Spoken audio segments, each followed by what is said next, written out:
Andhra, Telangana and NRI Christian matches కోసం రిబ్బెకా matrimony మీ perfect match కోసం ఇప్పుడే కాల్ చేయండి. నమస్తే, మీరు చూస్తున్నారు వి మీడియా. సీఎం స్టేజ్ మీద నుంచి అకస్మాత్తుగా లేచి వెళ్ళిపోయారు. అసలు ఏం జరిగింది అనేది తెలుసుకోవాలంటే ఈ వీడియో ఒకసారి వినాలి. స్టేజ్ మీద అనౌన్స్మెంట్ జరుగుతూ ఉంది. ఒక సర్టిఫికేట్ తీసుకోవాలి ఒక గర్భిణీ స్త్రీ గురించి అని పక్క నుంచి అనౌన్స్మెంట్ చేస్తూ ఉన్నారు. వెంటనే లేచి ఫాస్ట్గా వెళ్ళిపోతున్నారు సీఎం సార్. తమిళనాడు సంబంధించినటువంటి chief minister Thalapathy Vijay sir చేసినటువంటి తీరు ఈరోజు నెట్టింట వైరల్గా మారింది. మీరు ఇక్కడ సీన్లో చూసుకోవచ్చు. అసలు ఎందుకు సీఎం సార్ స్టేజ్ పై నుంచి అంత ఫాస్ట్గా హడావుడిగా కిందకి దిగారు అని. సో ఒక స్టేజ్ మీద ఒక ప్రోగ్రామ్ అనేది జరుగుతుంది. ఈ ప్రోగ్రామ్ క్రమంగా ఒక ఆవిడికి ఒక సర్టిఫికేట్ అనేది గవర్నమెంట్ సర్టిఫికేట్, జాబ్ సర్టిఫికేట్ అనేది ఇవ్వాలి. సో ఈ క్రమంలో ఆవిడికి 9 months ప్రెగ్నెంట్ ఉండడం, ఇంకొక 3 daysలోనే డెలివరీ డేట్ అనేది ఇచ్చారట.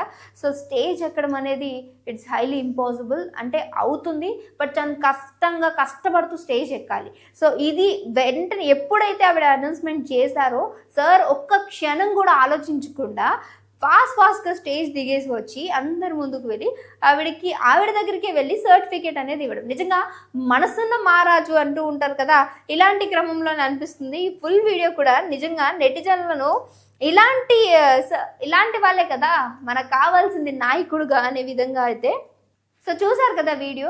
మనసున్న మహారాజు అని ఎందుకు అన్నాను అని అంటే, ఆవిడ 9 months ప్రెగ్నెన్స్ రాలేరు స్టేజ్ మీదకి అని చెప్పి సరే ఫాస్ట్గా వెళ్ళి ఆవిడకి ఆ సర్టిఫికేట్ ఇవ్వడం అనే తీరు నిజంగా నెట్టింట వైరల్గా మారినటువంటి ఈ వీడియో. ఎందుకంటే సాధారణంగా రాజకీయ నాయకులు ఓట్లు అడిగామా, గెలిచామా, అక్కడతో మన పని అయిపోయిందా, వాళ్ళకి ఏమైనా అవసరాలు ఉన్నాయంటే ఉన్నటువంటి వ్యక్తులకు చెప్పామా, చేయించామా అనే విధంగానే ఉంటారు. కానీ ఆవిడ యొక్క బాధను అర్థం చేసుకొని ఇంకొక 3 daysలో ఆవిడకి డెలివరీ ఉంది కాబట్టి స్టేజ్ ఎక్కలేరు అని ఆయనే సర్టిఫికేట్ తీసుకునేది ఆవిడకి ఇవ్వడం అనేది నిజంగా నెట్టింట వైరల్గా మారిందంటే, ఇలాంటి వీడియోలు వైరల్ అవుతే కూడా ఆనందం వ్యక్తం చేస్తుంటారు. తమిళనాడులో ఉన్నటువంటి ప్రతి ఒక్కరు కూడా ఇలాంటి నాయకుడినే కదా మేము, అందుకే మీ గురించి తెలిసే ఇలాంటి నాయకుడు మాకు కావాలి అనుకున్నాం. ఎందుకంటే జనాలకి సమస్య వస్తే నాయకుడి దగ్గరికి వెళ్ళడం కాదు, ఖచ్చితంగా జనాల సమస్యను గుర్తించి మా యొద్దకి వచ్చే నాయకుడు కావాలి అనుకున్నాం. అలాంటి నాయకుడు మీరే అంటూ కూడా నిజంగా వాళ్ళ ఆనందాన్ని వ్యక్తపరుస్తున్నటువంటి పరిస్థితి అక్కడ కనిపిస్తూ ఉంది.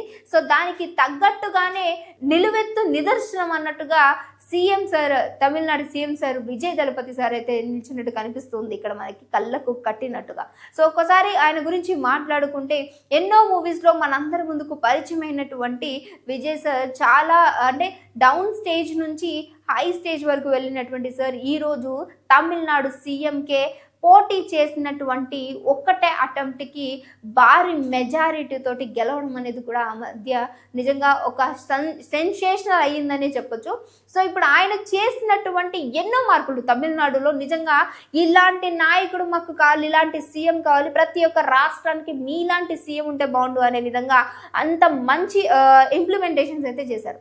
ఏదైతే ప్రైవేట్ స్కూల్స్ ఉంటాయో ఆ స్కూల్స్కి ఫిక్స్డ్ అమౌంట్, ఇంతవరకు ఫీజు మాత్రమే మీరు ఛార్జ్ చేయాలి, అంతకు మించి ₹1 కూడా మీరు పెంచకూడదు అని అంటే, ఇది గవర్నమెంట్ స్కూల్ అనుకుంటున్నారా, ఇవి మా ప్రైవేట్ స్కూల్స్ అని అనుకున్న వాళ్ళను కూడా అనగదొక్కారు. అలాగే లేడీస్ విషయానికి ప్రతి ఒక్కరు కూడా ఎలాంటి గౌరవం దక్కాలి అనే విధంగా కూడా ఇలా చేంజెస్ చేశారు.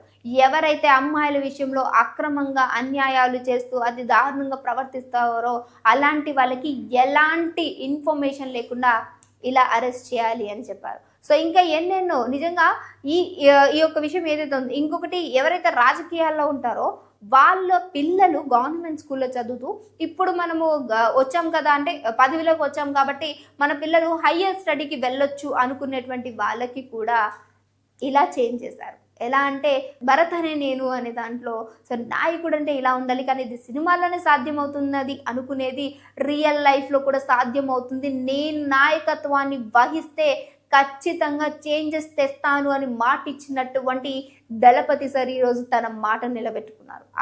ఎవరైతే పదవిలో ఉన్నారో వాళ్ళ పిల్లలు ఏ స్కూల్లో అయితే చదువుతున్నారో అదే స్కూల్లో ఉండాలి, అక్కడ నుంచి వేరే స్కూల్కి వెళ్ళడానికి ఛాన్సే లేదు. గవర్నమెంట్ స్కూల్లో ఉన్నారా, గవర్నమెంట్ స్కూల్లోనే ఉండాలి, అక్కడే చదివిపించాలి. మాకు డబ్బు ఉంది కదా, ఇప్పుడు పదవిలో ఉన్నాం కదా అని దిర్ర వీగితే పీకి పారేస్తా, ఇలాంటి నాయకుడు కదా కావాలి అంటూ కూడా అక్కడ ఉన్నటువంటి జనాలు, మన 2 తెలుగు రాష్ట్రాల వారు కూడా ఆయనకి పిచ్చ ఫ్యాన్స్ అయిపోయినట్టు. నార్మల్గానే ఆయన మూవీస్కి చాలా ఫ్యాన్స్ ఉంటారు, ఒక డెప్త్ ఆఫ్ ది స్టోరీ అనేది ఆయన పిక్ చేసుకుంటారు. అలాంటిది ఈయన రియల్ లైఫ్లో కూడా హీరోగా నిలిచిపోయాడు అందరికీ. ఆయన ఇచ్చినటువంటి ఏవైతే వాగ్దానాలు ఉన్నాయో అవన్నీ కూడా నెరవేర్చుకుంటూ వచ్చారు.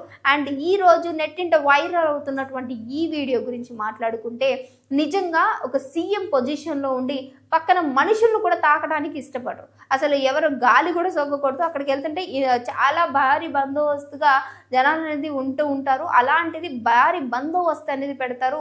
ఎంతోమంది బాడీ గార్డ్స్తో పాటు వెళ్తూ అసలు మనుషులు చూడటానికి కూడా ఇక ఆ రేంజ్కి వెళ్ళిపోయారు. అంటే బేసికలీ హీరోస్ కాబట్టి మనల్ని అసలు తాకడానికి కూడా ఇష్టపడరు. అలాంటిది ఒక సీఎం పొజిషన్లో ఉండి అంత మంచి స్టార్టప్లో ఉన్నటువంటి సారు సీఎం అయ్యి ఈరోజు జాబ్ ఇచ్చేటువంటి సర్టిఫికేట్ తోటి సో ఆయనే స్టేజ్ దిగి వెళ్ళి మరి ఆవిడికి సర్టిఫికేట్ ఇవ్వడం అనేది నిజంగా అందరిని ఆశ్చర్యానికి గురి చేసింది. ఇలాంటి సీఎం ఉండాలి అనే విధంగా చర్చలు నడుస్తున్నటువంటి క్రమం కూడా వస్తూ ఉంది. సో ఏదేమైనప్పటికీ తమిళనాడు సీఎం అయినటువంటి విజయ్ సార్ చేసినటువంటి తీరు పైన నెటిజన్లు ఎంతో ఆనందాన్ని వ్యక్తం చేస్తూ ఉన్నారు. ఇలాంటి సీఎం మా రాష్ట్రానికి ఉంటే కూడా బాగుండు అనే విధంగా. సో ఆయన ఇచ్చినటువంటి వాగ్దానాలు ఏవైతే ఉన్నాయో, ప్రామిసెస్ ఉన్నాయో వాటిని కూడా క్లియర్ చేసుకున్నారు. ఇక ఆయన మూవీస్ గురించి అయితే మనం మాట్లాడాల్సిన అవసరం లేదు, ప్రతి ఒక్క మూవీ కూడా సూపర్ హిట్ అని చెప్పుకోవచ్చు. సో అలాంటి సార్, అలాంటి స్టార్ హీరో ఈరోజు రియల్ లైఫ్లో కూడా హీరోగా అందరి దృష్టిలో నిలుస్తున్నారు.